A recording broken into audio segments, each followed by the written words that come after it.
최근 대장동 항소 포기를 놓고 검찰이 집단 반발하고 있습니다.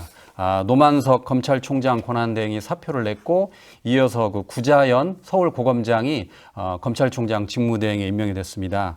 이런 검찰의 집단 반발에 대해서 선택적 항명이다라고 비판이 많은데 어떻게 보십니까? 전 선택적 반발이 분명하다고 봅니다.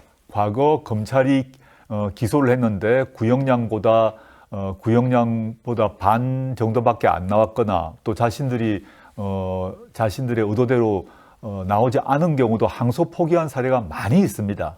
근데 유별나게 이 대장동 사건에 대해서만 집단적 반발을 하고 있거든요. 이래서 한번 선택적 반발이라는 점은 분명하다고 보고요. 이번 사례 같은 경우를 보게 되면 과거 검찰이 피고인에 대한 선고형이 구형의 한 50% 이상 정도 되면 항소를 포기하는 것이 관례였습니다. 근데 이번 유동규 씨 같은 경우는 구형 7년에 선고 8년, 정민용 변호사 같은 경우는 구형 5년에 선고 6년, 이렇게 해서 구형보다 더 많이 나왔습니다. 이런 경우 항소를 포기한다고 해서 유별난 것은 아닌 거죠. 그런데 이 사건에 왜 특별히 나서느냐? 저는 이번 1심 판결문을 보게 되면 이 대장동 사건이 이재명 대통령과 관계가 없다는 것이 그 판결문에 기재되어 있습니다. 그럼에도 불구하고 항소 포기를 계기로 이 대장동 사건이 다시 이재명 대통령과 직접 관련돼 있다는 것을 선동하기 위해서 이런 행태를 벌이고 있다라고 생각해서 저는 아주 안타깝고 매우 유감입니다.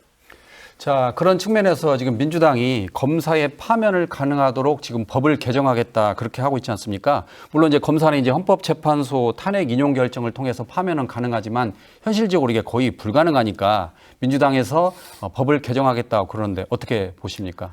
지금 이제 현행 일반 공무원 같은 경우는 파면, 해임, 강등, 정직, 감봉, 견책 등 6단계 징계가 가능합니다. 예.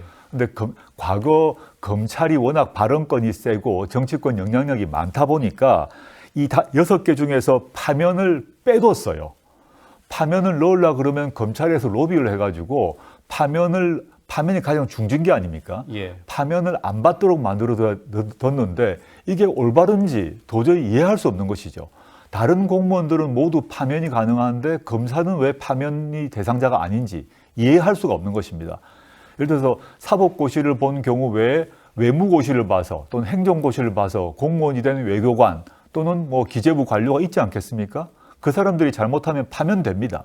근데 사법고시를 봐서 또 변호사시험을 봐서 검사가 된 사람은 왜 파면을 안 당해야 되는지 형평성이 안 맞는 거죠. 전 이것은 특별하게 검사들에 대한 복수나 보복이 아니라 보통의 공무원들과 똑같이 맞추자는 것이기 때문에 저는 이건 정상화 작업이라고 저는 이해하고 있습니다. 예. 자, 다음으로 사법부 개혁에 대해 살펴보도록 하겠습니다. 자, 우리가 알고 있기로 윤석열 전 대통령과 김용현 전 국방부 장관의 재판이 랜덤으로 알려져 있는데 이게 서영교 의원이 이제 의혹을 폭로한 건데 알고 봤더니 지정 배당된 거 아니냐 지금 그런 의혹이 있지 않습니까? 거기에 대해서는 어떻게 보십니까? 이게 이제 통상은 이렇게 뽑기식으로 돌아가면서 한다고 되어 있습니다만 이번 서영교 의원이 이제 조사한 걸 보게 되면 적시 처리 중요 사건 이런 규정을 해가지고 지기현 판사에게 다 몰아준 것 같다라고 이제 보입니다. 저는 이 점에서 매우 여러 가지 의심이 듭니다. 지기현 부장판사가 윤석열을 석방시켰지 않습니까? 전례 없는 희귀한 구속일자 계산 방법을 도입해가지고 석방시켰습니다.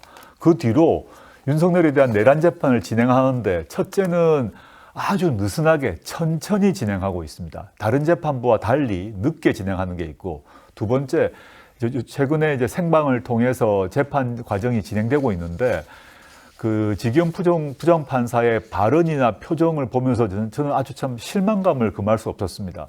너무너무 중요한 사건이고 심각한 사건인데 거기서 웃고 떠들고 농담하는 모습을 보고 어떻게 이럴 수 있느냐는 생각이 들었습니다.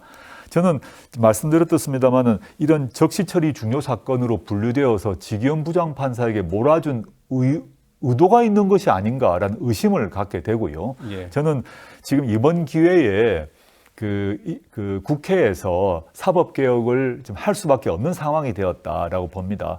특히 이런 적시 처리 중요 사건으로 분류돼서 배당을 한다는 것은 법원 행정처가 할 것인데 법원 행정처가 이런 사건 배당, 인사를 통해서 판결에 영향을 주고 있습니다.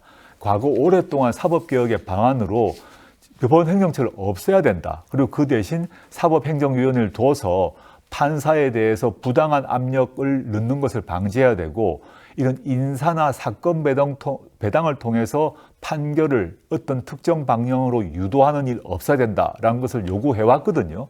이번 기회에 실천해야 된다고 저는 생각하고 있습니다. 예.